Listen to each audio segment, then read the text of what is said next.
Do you have 2 minutes for God? If you do, watch this video and send this to someone you love. You don't have to send it to anyone. You don't have to watch this video. You can scroll if you want to. God won't love you less. But if you stay, I want to read a verse for you. It is Joshua 1 verses 9. It says, "This is my command." So this is a command from God. "Be strong and courageous. Do not be afraid or discouraged, for the Lord your God is wherever you go." So, a command from God. So that's faith, not emotion. Emotion is driven on what our heart says, and faith is driven on what God says. So don't let your emotions take away what God has called you to do.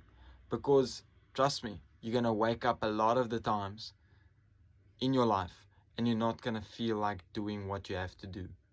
But don't let your emotions crowd your way of thinking, because God has called you to something better and something greater.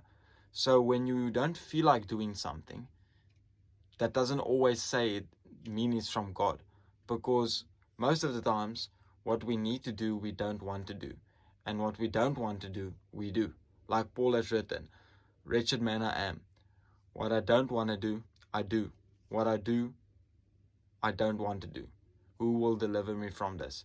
So don't let your emotions, what your heart tell you, cloud your mind of what God has called you to do.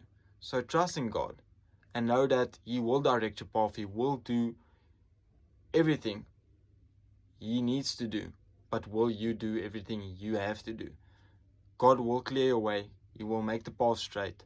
But then you also have to put in your part. There's a God part and there's a man part. So don't live on your emotions, but live on the word of God. Have a blessed day further.